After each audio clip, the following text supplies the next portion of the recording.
juga kenyataan yang mesti ku terima. Walau sukar ku kan menjalaninya, karena Tuhan yang punya kuasa.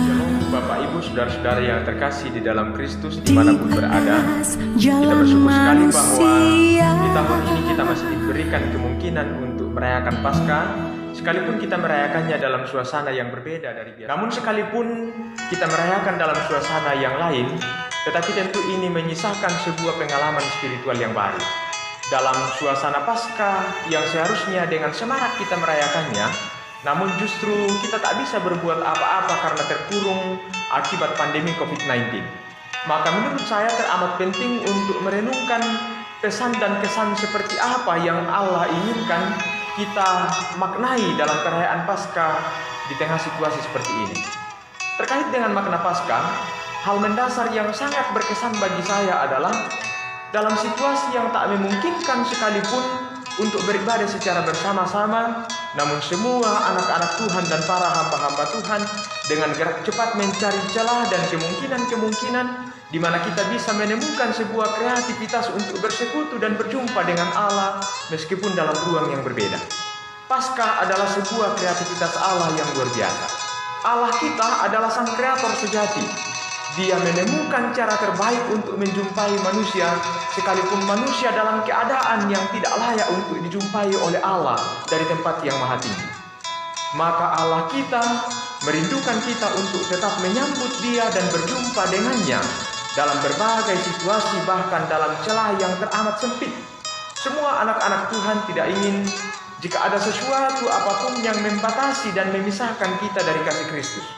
Hayatilah saudaraku, Dia telah mencari dan menjumpai kita sampai ke dalam liang kubur di mana sesungguhnya tidak seorang pun yang dapat menjangkau kita ke sana selain daripada Allah. Saudara-saudaraku, selama ini kita menikmati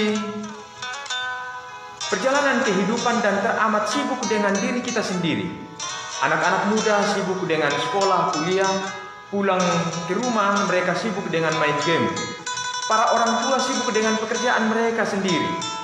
Lalu waktu untuk bersama-sama dengan keluarga teramat terbatas.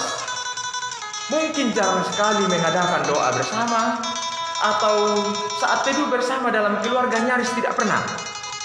Maka dalam suasana seperti ini, menurut saya kita diajak dan diberi kesempatan untuk menikmati kebersamaan dengan keluarga dan bertumbuh bersama secara spiritual.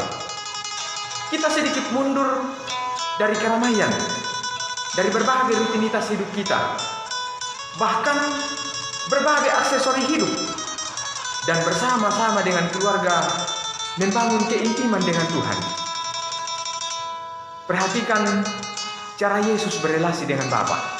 Dalam Markus pasal 1 ayat 35, pagi-pagi benar, waktu hari masih gelap, ia bangun dan pergi keluar. Ia pergi ke tempat yang sunyi dan berdoa di sana. Saudara-saudara yang kekasih, kita akan tetap bergerak maju, tetapi ada waktu tertentu untuk kita bisa mundur 2-3 langkah, mengambil ancang-ancang untuk mengadakan lompatan yang lebih jauh lagi. Secara spiritual, kita bisa mengadakan lompatan yang lebih jauh jika kita memanfaatkan waktu ini sebagai waktu teduh dalam kesunyian bersama dengan keluarga, berelasi secara intim dengan Tuhan. Adalah hal yang tak kalah menariknya. Menjadi kesan bagi saya dalam situasi seperti ini adalah, bukankah begitu banyak anak-anak Tuhan telah membiarkan begitu banyak waktu selama ini menjadi waktu yang sia-sia dan berlalu tanpa makna, khususnya dalam berelasi dengan sesama yang diizinkan Tuhan berjumpa dengan kita setiap saat. Tetapi banyak di antara kita telah membatasi diri dengan siapa kita ingin bergaul dan dengan siapa kita harus membatasi diri untuk berjumpa dengan mereka. Barulah di saat kita terisolasi seperti ini, kita saling merindukan untuk berjumpa satu sama lain. Maka kiranya situasi ini sungguh membawa kita pada sebuah kesadaran penuh betapa berartinya orang lain bagi kita dan betapa berartinya kita bagi orang lain. Bukankah dalam peristiwa kematian Yesus, tirai bait suci telah terbelah? Itu pertanda segala tembok-tembok pemisah dan berbagai sekat telah dirobohkan oleh Kristus. Maka janganlah kita menjahit kembali tirai pemisah itu di antara kita. Jika keterisolasian kita ini telah berlalu, berkomitmenlah. Bangun relasimu sebaik-baiknya dan seindah-indahnya dengan semua orang sekitarmu. Jika kamu masih memilih-milih teman, sahabat, dan orang-orang tertentu saja, atau bahkan kamu masih menjadi seteru bagi sesamamu, maka sesungguhnya kamu tidak sedang menghayati berita Paskah ini. Paskah tidaklah berarti bagimu. Salam kasih dalam Kristus. Tuhan memberkati kita semua.